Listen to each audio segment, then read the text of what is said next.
আসসালামু আলাইকুম। আমার বলার কোনো ভাষা নেই, কিভাবে শুরু করব সেটা বুঝতে পারছি না। আমার মতো সারা দেশের লোক আজকে হতবাক। এরকম একটা কাণ্ড হতে পারে আমরা কেউ কল্পনা করি না, কারো ধারণার মধ্যে ছিল না। কিন্তু এই অবিশ্বাস্য জিনিস আমাদেরকে হঠাৎ করে গ্রহণ করতে হয়েছে। মাইলস্টোন স্কুল অ্যান্ড কলেজের যে দুর্ঘটনা, প্রশিক্ষণ বিমান বিধ্বস্ত হয়ে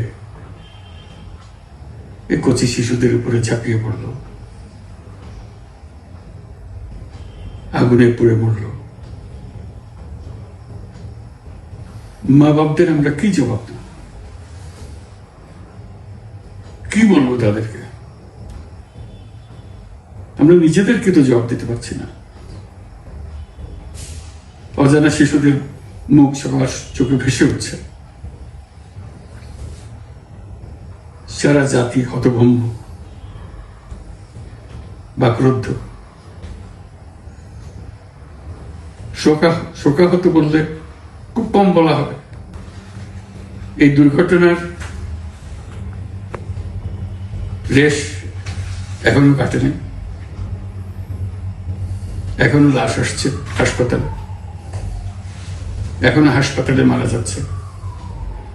মা বাবা এখনো খোঁজ নিচ্ছে আমার সন্তান কোথায়, তাকে আর কোনোদিন চেনা যাবে কিনা। যাদের লাশ দেখছি তার মধ্যে আমার সন্তান আছে কিনা পৃথক করার তো কোনো উপায় নেই। এরা আমাদের সবারই সন্তান, হঠাৎ করে চিরদিনের জন্য চলে গেল। আমরা অবশ্যই তদন্ত করব, তদন্ততে তারা ফিরে আসবে না। আমরা চিকিৎসার ব্যবস্থা করছি, সবাই ঝাঁপিয়ে পড়েছে। সকল হাসপাতাল, সকল মানুষ ছুটে আসছে।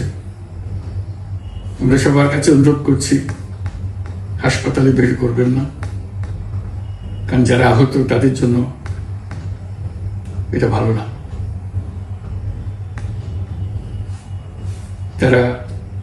তাদের শরীরে রোগ প্রতিরোধের শক্তি নেই। আমরা ভিড়ে থাকলে আমাদের শরীর থেকে কি রোগ তাদের মধ্যে ছড়িয়ে পড়বে তা বলা মুশকিল। কাজে দূরে থেকে দোয়া করেন সবাই। আমরা বাবা মা আত্মীয় স্বজন সবার কাছে আমাদের সহানুভূতি জানাচ্ছি। বাংলাদেশের যত সন্তান আছে সবাই আপনাদের সন্তান। আমরা নিজেদের মনকে সান্ত্বনা দেওয়ার চেষ্টা করুন। আমরা সবাই নিজেদের মনে সান্ত্বনা দিচ্ছি, কিন্তু আপনাদের সান্ত্বনা বিরাট ব্যাপার। আমরা সবাই আপনাদের সঙ্গে আছি, জাতির সমস্ত লোক আপনাদের সঙ্গে আছে। আমরা তাদের জন্য শোক দিবস ঘোষণা করেছি। আগামীকাল শোক দিবস। আমরা সবাই মিলে তাদের কথা স্মরণ করব, তাদের আত্মার শান্তি কামনা করব। আজকে থেকে সবাই তাদের আত্মার জন্য, তাদের রুহের জন্য মাগফিরাত কামনা করব। আল্লাহ আপনাদেরকে শান্তি দিন।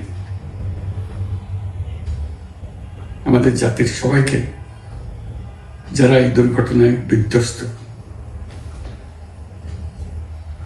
সবাইকে আল্লাহ শান্তি দেন। তাদের জন্য দেশবাসী সবাই আমরা দোয়া করছি। আল্লাহ শিশুদের জান্নাতবাসী করে। খুদা হাফেজ।